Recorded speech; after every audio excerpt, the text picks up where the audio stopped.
I've had a few close encounters with the supernatural in my role as Giles on Buffy the Vampire Slayer. Of course, that was just fiction. But it has made me curious about the realities that lie behind the horror stories we all know. So I'm about to embark on a journey into the darkest reaches of our imagination, to uncover the truth behind one of the best-known figures in the history of the supernatural. One that has been reviled and persecuted. Could such a figure be capable, even today, of perpetrating true horror? I'm going in search of witches.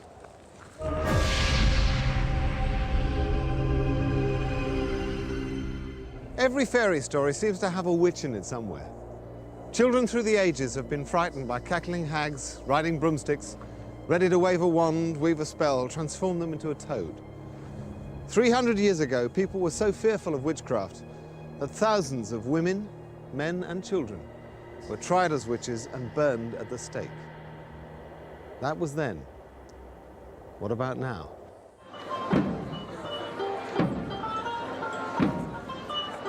If you wanted to find a modern witch, then you could do far worse than come to this conference centre in Croydon, South London. I'm visiting the largest gathering of witches in the world. Witch Fest International 2004 programme. What have we got? Making your magic work better. Wand making workshop. Anatomy of a spell. I think I'm in the right place. 4,000 witches have gathered here to talk shop. We're going to the kitchen witch. And it's also their chance to buy anything a modern witch could want. You've got to buy your witch's hat and ram's horn somewhere. I just wasn't expecting everything and everyone to be so charming. And for those who want to decorate their wand, here's a class that would be at home at Hogwarts. I made my first wand when I was 14 years old, and I got my dad to take me out to the woods, and I said, that's the one. And I talked to the tree and asked it, and he clambered up and got me my wand for me. It's a physical extension of your will, your power, your finger. This is like saying a great big to the world, this is my finger, this is my magic finger. Maybe it seems like a giant trade show, but these people aren't just in it for the pointy hats. There are serious practitioners here, priests and priestesses of the religion that witchcraft has become. But it seems so cleaned up that it's almost a relief to discover that spells and potions still have a place. Do you do potions or spells or anything? Yeah, of course we do. We're witches. Of course we do. You know, potions and spells is something that's often kind of like considered as kind of slightly weird or slightly, you know, dark, if you like, but they can be done for positive purposes as well. Spells aren't done just for the sake of them. They take a lot of preparation, they take a lot of work. If we were to do spells every day, we'd be kind of knackered.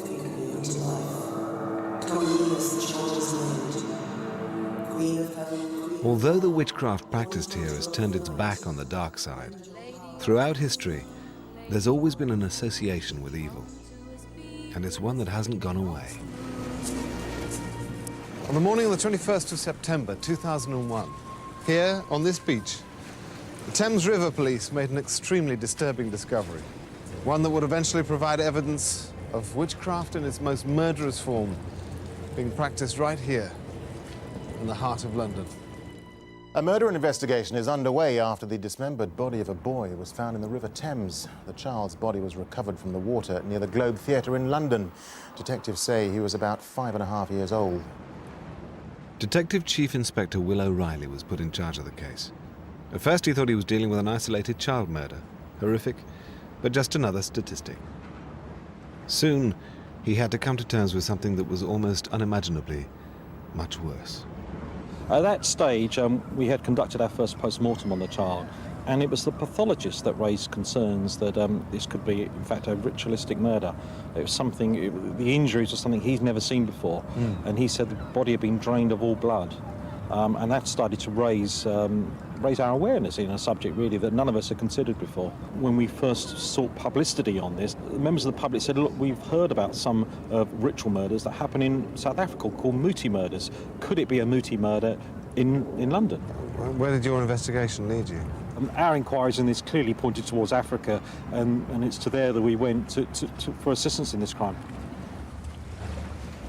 However witchcraft is presented here at home, this case has proved to me that today, in the world at large, something far more terrifying is practiced in its name. If I'm to get to the heart of this darkest form of witchcraft, it looks as if I'm going to have to search as far afield as Africa, where the fear of witches is just as real as it was for Europeans hundreds of years ago. But first, I need to go back to the 16th century, when it said that the fate of kings and their kingdoms lay in the hands of witches. Scale of dragon, tooth of wolf, witch's mummy, moor and gulf, of the ravin, sea salt shark, root of hemlock, picked in the dark. Tis time.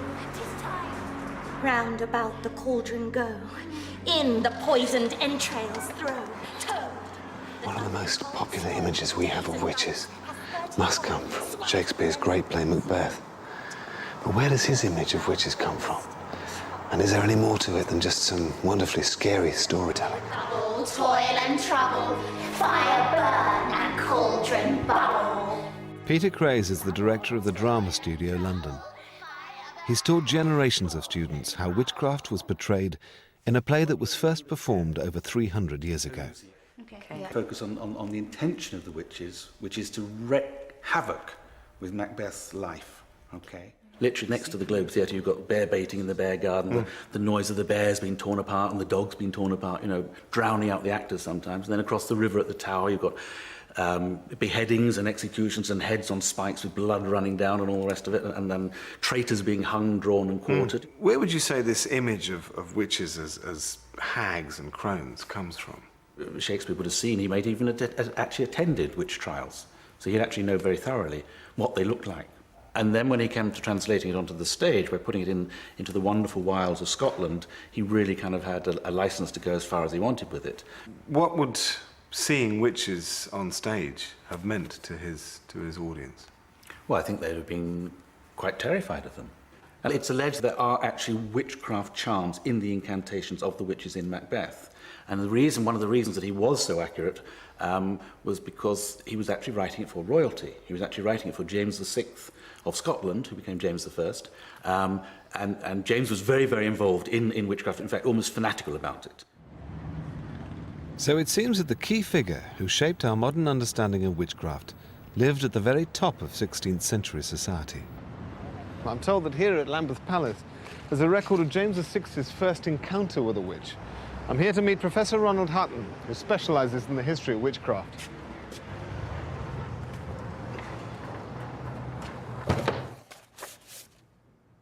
This book is a sexed-up government dossier. It's the official record, and you can see it just inside the title page. I have undertaken to publish this short treatise, which declareth the true discourse of all that happened, and as well what was pretended by those wicked and detestable witches against the king's majesty, as also by what means they wrought the same. The events described here are taking place in the villages and small towns to the east of Edinburgh, towards the end of 1590. And that's where he focused on the greatest healer of the area, a woman called Agnes Sampson. And right so, the nails sair that nailed Jesus and the mare. Come on, lass. Come on. The whole thing about a charm is that words carry particular power, so it can be absolute gobbledygook, which nobody can understand, so it sounds really amazing, or it can be a traditional evocation of Christian faith, and that's what poor old Agnes dealt with. In the earth and in the stone, I conjure thee in God's name. It was a bit tacky to the smooth new style of Protestant, but there was nothing inherently illegal about it, let alone diabolical. I trow by Almighty God that wrought both heaven and earth. Meanwhile, while poor old Agnes was busy healing people, little did she know that a few miles away another woman was in trouble. This was a mixed-up teenager called Gillis Duncan, who was a maidservant who acquired a considerable healing skill.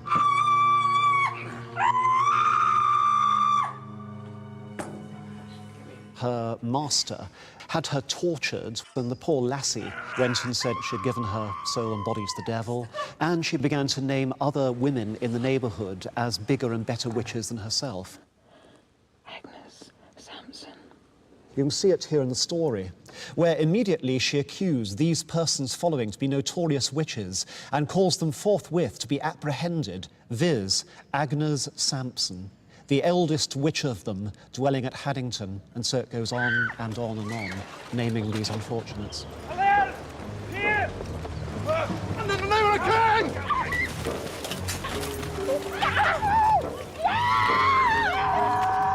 The author of this book is almost certainly a minister from the area in which the witches had lived, called James Carmichael, and he managed to get the king interested in taking up the trial personally of a group of hitherto harmless healers and tying them into a huge diabolic plot by Satan himself to kill the king. We are, of course, delighted at you and your new bride's safe homecoming. Aye, it was difficult for her. It seemed as though the storms would never abate. Did the tempest show itself out of ordinary fears? Perhaps, for the time of year. I fear they may be brought together infernally. In Haddington, we have a whole coven of witches that we believe intend harm against your Majesty's person. No more of your witches.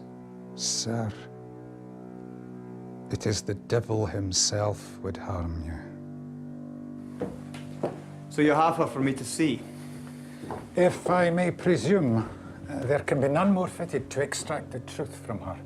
This far she denies her guilt, but we have, from a serving lassie, an account of all the perverse prayers she used to cure the Lady Kilbaberton. In Christ's name, I conjure thee. This aforesaid Agnes Sampson was taken and brought unto Holyrood House before the King's Majesty and sundry other of the nobility of Scotland, where she was straitly examined. Straitly means strictly, rigorously. Look at me! You did say these things, did you not? These are your words. By Christ's name, what did you conjure? Answer me!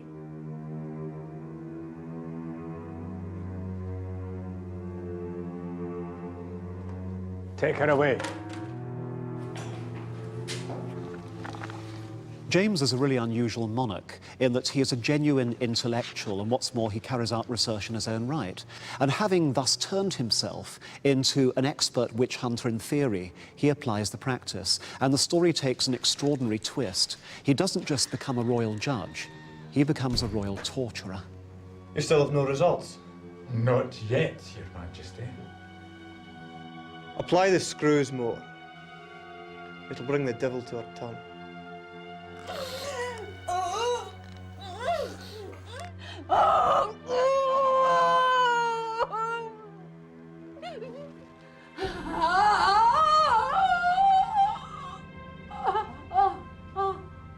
Carmichael, you can leave her to me.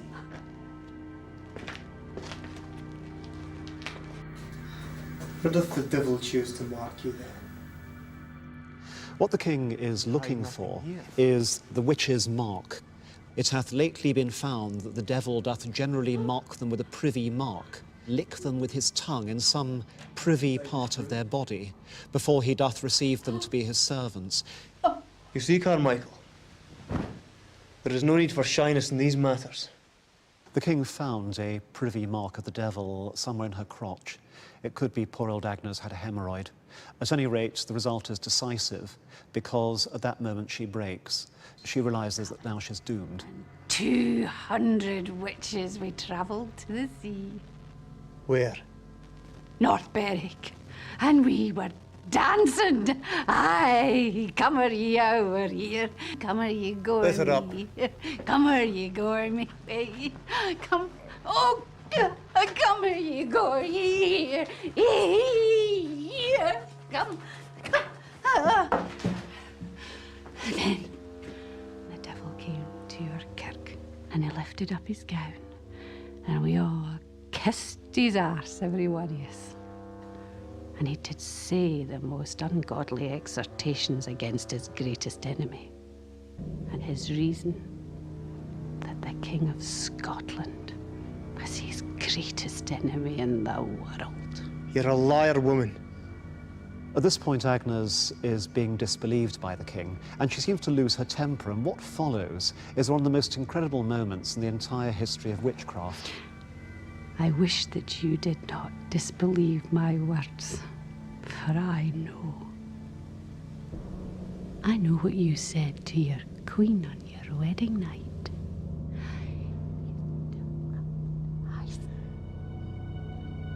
It is proved.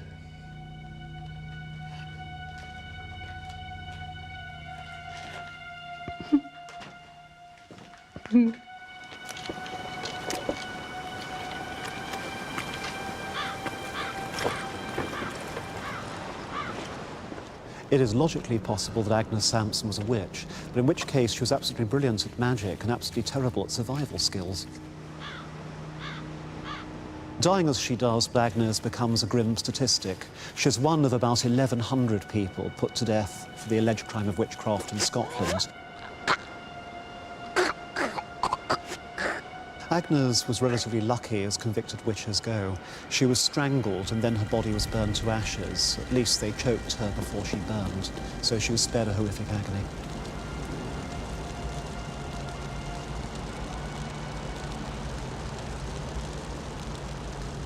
James goes straight on from this experience to become one of the key European authors on witchcraft, a boffin.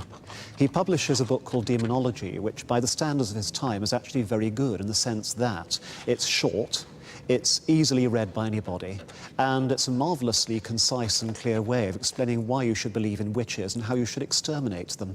It became a bestseller, and if you want to see a copy, you just go a few miles north from where we are now to the British Library. Showing me an original edition of King James's Demonology is Cambridge history professor Malcolm Gaskill. Malcolm. Hi. How you doing? He's right. This is it then? This is the Demonology, yes. James I's famous book about witches. Wow. Who does he say the witches are? He asks the question, what can be the cause that there are 20 women given to that craft where there is but one man? The reason is easy, for as that sex is frailer than men, so it is easy to be entrapped in these gross snares of the devil. What James is saying is that women are morally frailer, therefore they're more likely to give in to the temptations of the devil, just as Eve did in the Garden of Eden. And what does he suggest you do with a witch if you think you found one? He says in no uncertain terms, they ought to be put to death according to the law of God, the civil and imperial law, and municipal law of all Christian nations. So he's saying here that this is the worst kind of religious crime, and therefore that suspects must be put through the process of trials, and if found guilty in the courts, then they must be executed in every instance. Over a period of 300 years, 40 to 50,000 witches were killed as a result of the Witchcraft Act. I wanted to know from Malcolm, what's happened to our belief in witches since then? Well, the belief in witches persists amongst most ordinary people, but the problem is that by the end of the 17th century, the courts will no longer take seriously the kind of evidence that was once used to convict. So when was the last time the Witchcraft Act was used? That was in 1944. 1944? Who was the unfortunate victim? This was the trial of a spiritualist medium called Helen Duncan.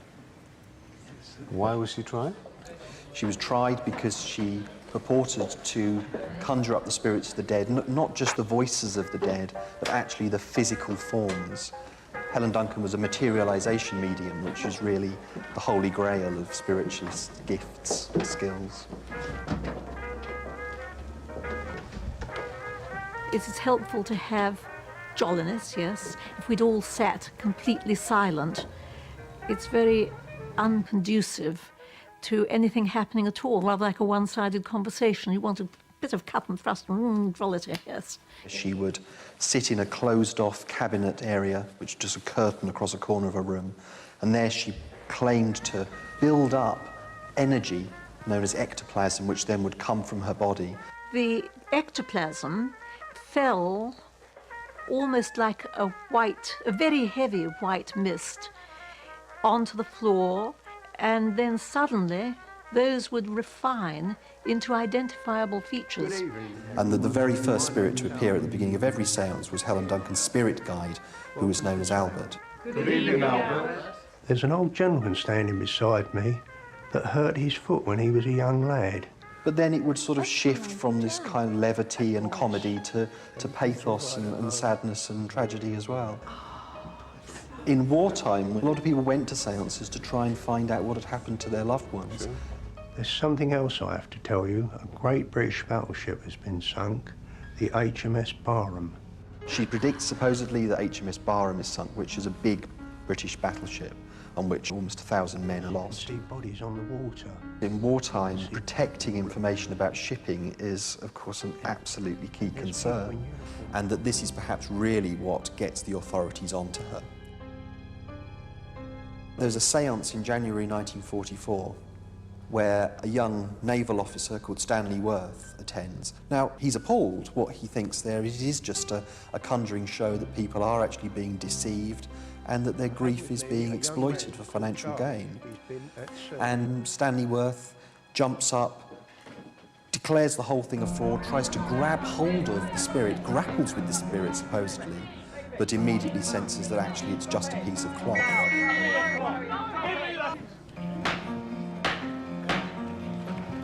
When it came to charging Duncan, the authorities tried to ensure a conviction by dusting off an act that had been passed 200 years earlier.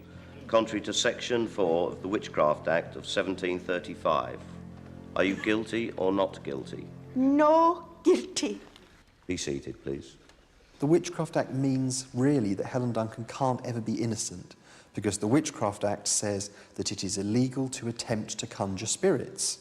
On the prosecution side, there are very few witnesses, really, but you only really need one, and that is Stanley Worth. Before Cross leapt up, did anything come out between the curtains of the cabinet? Yes, the white shrouded figure stood there between the curtains. Then what happened? He grasped the figure and held it, and I produced my torch and shone it on the scene, and saw Mrs. Duncan trying to get rid of a piece of white material that she was trying to throw down to the floor. And what sort of material was it? It looked like flimsy cloth, as a matter of fact. And as I went forward to assist Cross, someone knocked down my torch. As I brought it back to the scene, somebody pulled the cloth into the audience out of Cross's hand, who was trying to grasp it. What happened after that? I saw Mrs. Duncan standing there in her bare feet, bending down trying to put her shoes on. She was not in a trance. And soon after that, she started screaming and yelling that she was ill and wanted a doctor. And there was quite a pandemonium at the time. If you thought Mrs. Duncan was creating illusions in some way or another, had you a theory as to the method used by her for the purpose of perpetrating this fraud? Well, I could think of several ways, sir. Could you think of anything else other than Mrs. Duncan playing bogey, bogey with the sheet over her head? That is what you really thought, is it not?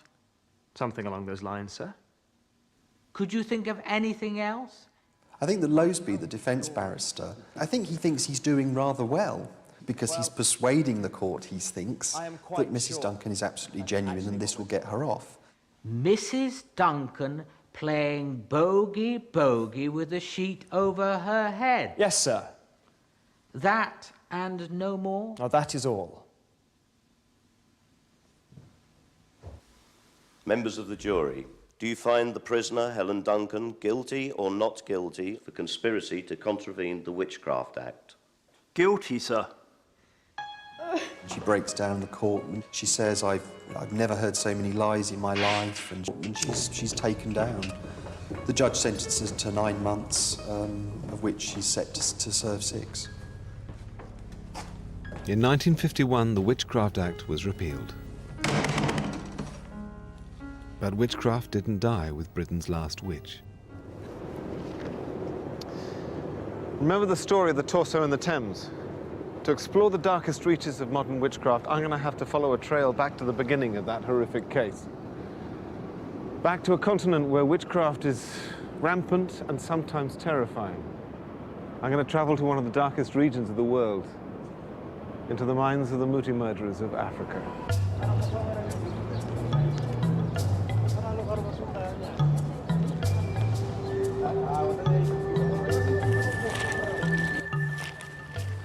This seems like a million miles away from the sort of place I'd expect to come to investigate the meaning of witchcraft today. What I'm just looking at the newspaper now confirms I'm in the right place. Check this out. 6 men appear in Soweto court after witchcraft murder. The body was found at the beginning of the month.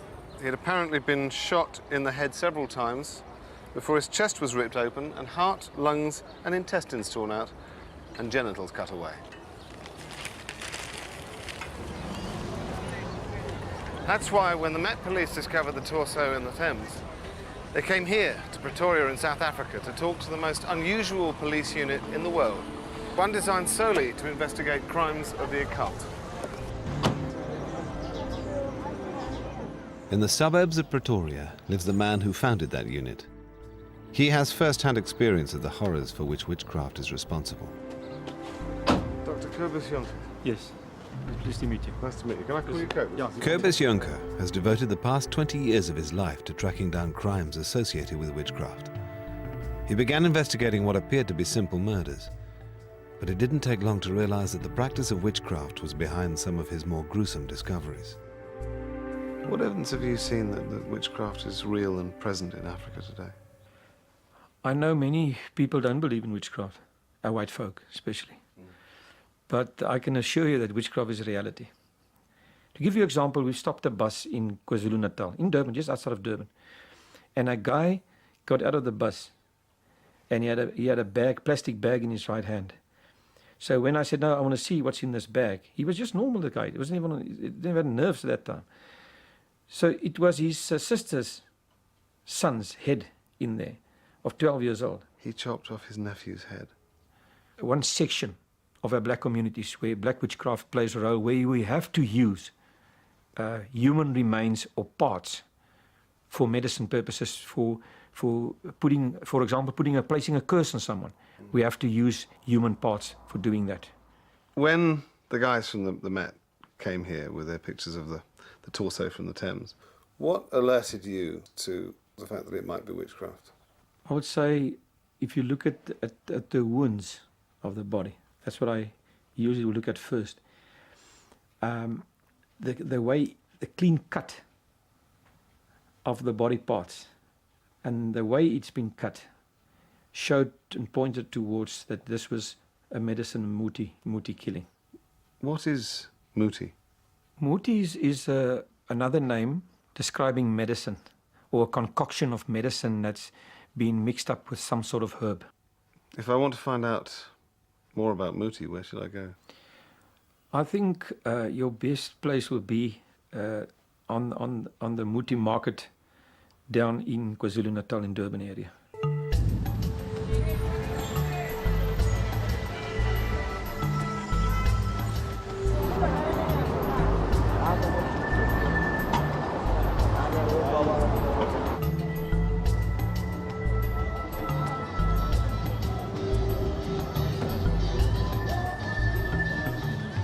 After hearing what I have about the darker side of witchcraft on this continent, I must admit I'm a little nervous about what I might find here at this booty market. But I'm going to meet Dr. Mhlongo, who's the president of the Traditional Healers Council. He's going to show me around.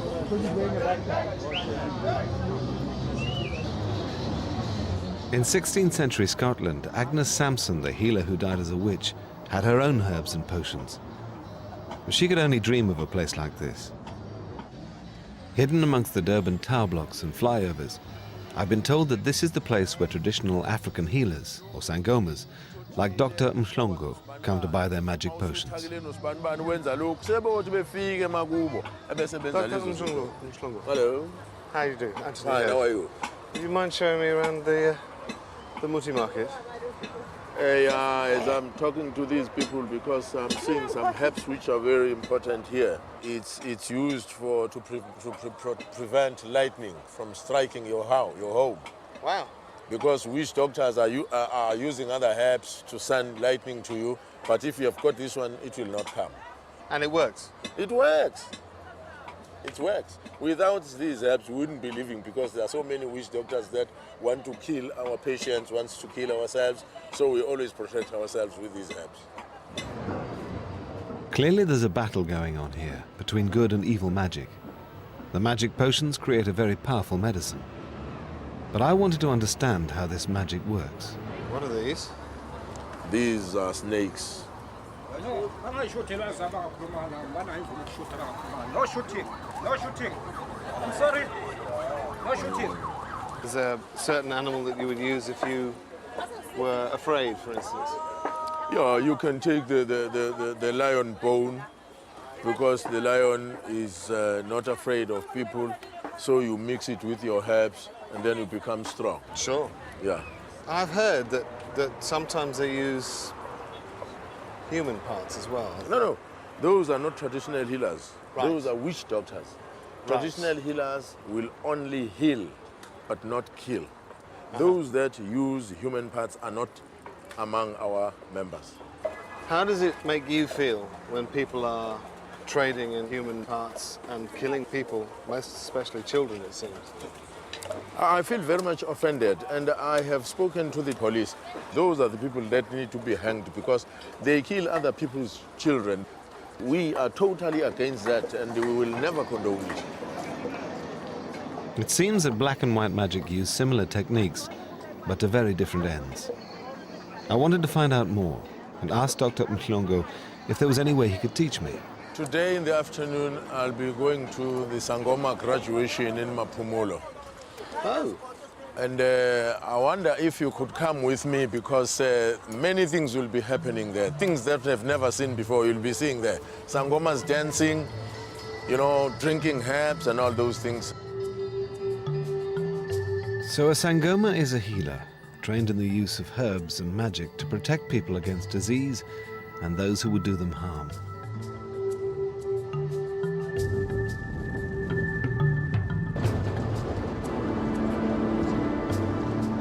This journey has taken me 50 miles outside of Durban, into the Zulu heartland.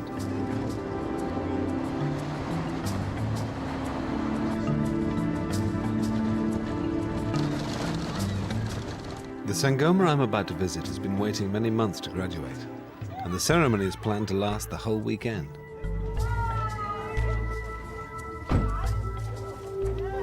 I've never seen anything like this. I've no idea what to expect. It's an extraordinary mix. I've turned up early, so they're all still getting ready. And it's so cool.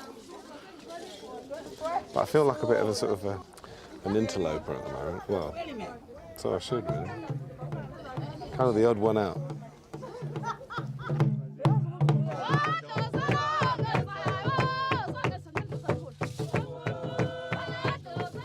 I was lucky enough to find a guide to explain to me what was going on. They are going to come out with a student here from this hut here, and going to sit here and do the plating. Animals play a big part in the ceremony. If the chicken flies from the Sangoma's head, then the Sangoma won't be able to graduate. But then, looking into the hut, I caught a glimpse of something I found really hard to take.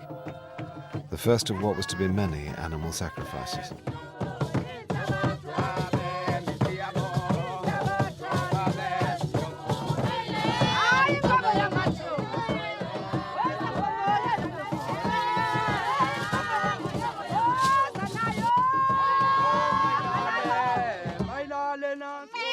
I was feeling increasingly uncomfortable. But it seemed that the Sangomas felt the sacrifices were part of the power of the magic.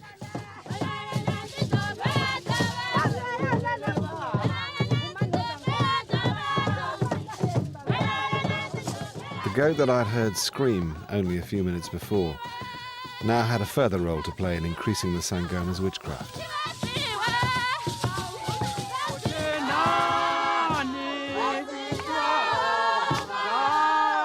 Why are they cutting the lamb skin, the goat skin? Oh, the skin, I think they are making the bangles. The graduator will have these bangles here and a crossover here. They have got a belief that the ancestors sit here. The seat of the ancestors is at the shoulders.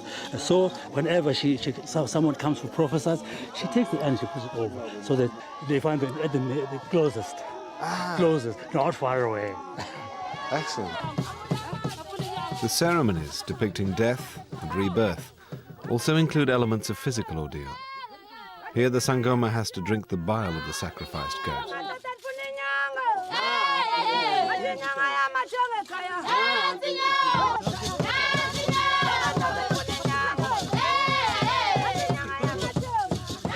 But this is also a party. After all, the Sangoma has spent a year learning her trade, and the traditional beer also plays an important role. I left them for the rest of the night to celebrate, whilst I tried to take in what I'd seen, and to be honest, to shake some of it off. I don't know what to make of yesterday. I found it difficult to watch. I had to turn away a couple of times with the animals being slaughtered. And I respect them for the fact that it's part of the ceremony, it's part of what they do, and the animals are going to be eaten. Let's not put too fine a point on it.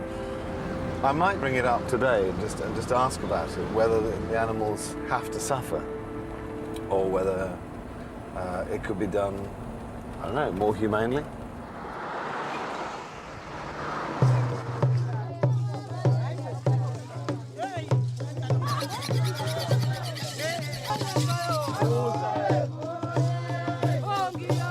Watching the ceremony, I was concerned about the animals. Is the pain and the suffering that they seem to go through, is that important for the ceremony? Do they have to make a noise? The noise that is made by the animal is a trumpet that is blown to the ancestors so that they understand, they listen, they take heed. We believe that some of the ancestors are asleep. So when the trumpet cries, see, everybody wakes up and listen. So if the animal was killed and remained silent, it wouldn't be as powerful? The whole thing would be a flop. By the river, the Sangoma was undergoing a purification ceremony. I wanted to take this chance to ask her directly about her powers as a witch. Now that you've had the ceremony and you've graduated, what are the nature of the powers that you have? Where do they come from? aphuma kobabamkhulu amandla amokwelapha ibona bangitshelayo ukuthi umuntu uphethwe isifo sini ebese benginika ikhambi lokumelapha. Would you have to protect anybody from someone trying to do evil to them? Yebo ngingakwazi. Even from another witch doctor? Yebo ngingakwazi ukumvikela ma efika abantu bakithi bengikhombisa ukuthi kukhona abamphosa kabi, ngingakwazi ukumvikela ukuthi leyo nto abamphosa ngayo ingakwazi ukumngena aphile abe nempilo. Thank you, and I think you're needed. Thank you.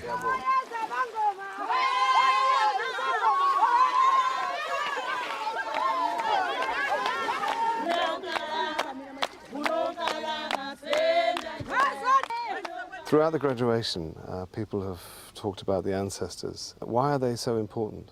You know, other people know God, but we as Africans know Umvelingangi. We do not talk to Umvelingangi direct or to God direct. We talk to our ancestors, and our ancestors will talk to God or Umvelingangi on our behalf. When times are hard, do people turn to the bad side if they feel that the good side isn't delivering what they need? Some people are bewitching up other people to get what they have. If you have got a beautiful car, some people will just hate you for that and kill you for that. And some are unemployed, they would like to be employed where you are working, so they kill you for that. So the witches are also getting more patience. The Sangoma has graduated, and I must admit it was a remarkable experience for me. Although a lasting image will always be the fear in the animals' eyes before they died. Apparently their pain and suffering increases the magic, and that appears to be an underlying part of the process. So I'm going to go back and see Dr. Yonka. See where that takes me.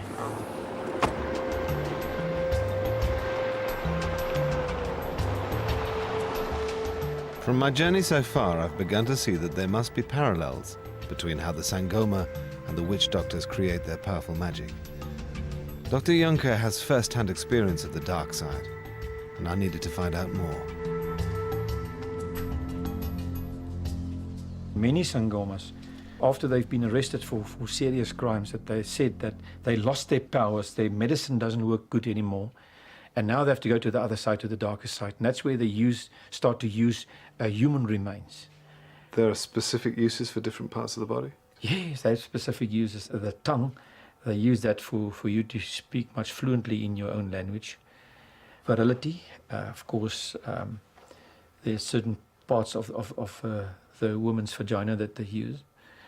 The eyes for better sight. Okay, great. I've got a voodoo doll here as well, with a needle still in it. Oh. And on many occasions you will also be finding that some of the fat that's been used are also human fat. Oh. So it's very gory, most of the stuff. So these things do work. And the medicine is stronger if they're using the human parts. Human parts and children's parts. Yeah, especially children's parts. They believe that. They believe what the ancestors are telling me. Dr. Juncker then showed me the scale of evil witchcraft that's performed in South Africa. Estimates put it at roughly 1 Muti murder a day. Each of these files represents yet another case of a witchcraft murder. And the parallel with the practices of the good witches became clear. The more excruciating the pain, and the more noise the victim makes, the greater the chance of waking the ancestors, the more powerful the magic. The victims of these murders are innocent children who are caught up in a world of superstition and plain evil. Young Adam, the boy in the Thames, has never been identified. He was killed as part of a ritual sacrifice, a case of witchcraft murder that was eventually tracked down to Nigeria. But who are the people who ask for the spells to be performed when they know children will suffer? And how can it be fought?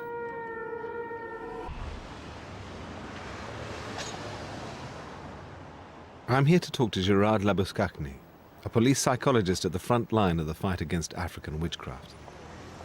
How do you fight occult-related crime? The difficulty in fighting it are multifaceted. You've got obviously the belief system. If as long as people believe in this, there will always, perhaps you can say, be a market for it. We're finding a lot of our criminals are starting to make use of Muti to help them in their criminal activities. We find, for example, bank robbers arrest these people on the scene. They are wearing Muti, and when you question them about it, they will tell you that they got that to, for example, prevent them from being shot or to prevent them from being arrested. Most people would believe that herbs or in extreme animal parts can be used to create some kind of advantage for a person. Just the extreme furthest part away from that is the belief that human body parts could be the most powerful ingredients. Do you believe in the powers that these people claim they have? What I believe isn't relevant, because what I have to work with is the people out there who do believe it's going to work, because they're the ones who are going to commit the next one and the next one.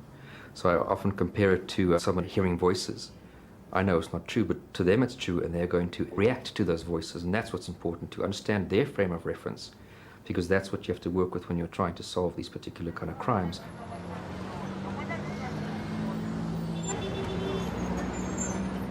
The people murdered to create the powerful magic aren't the only innocent victims of witchcraft. In its search for the culprits in a Muti murder, as in Europe 300 years ago, it doesn't take long for the mob to turn on any unpopular person.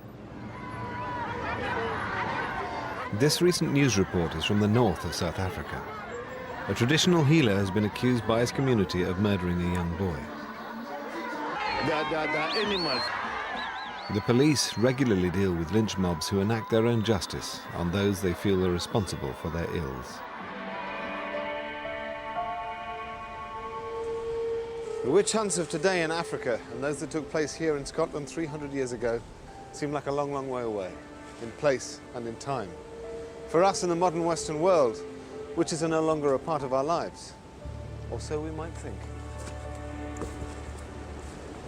But it only takes something unspeakable, inexplicable to happen for us to rekindle our belief in witchcraft. When any gruesome murder or horrific act against a child is uncovered, even now, many people still attribute it to the evils of Satanism or witchcraft.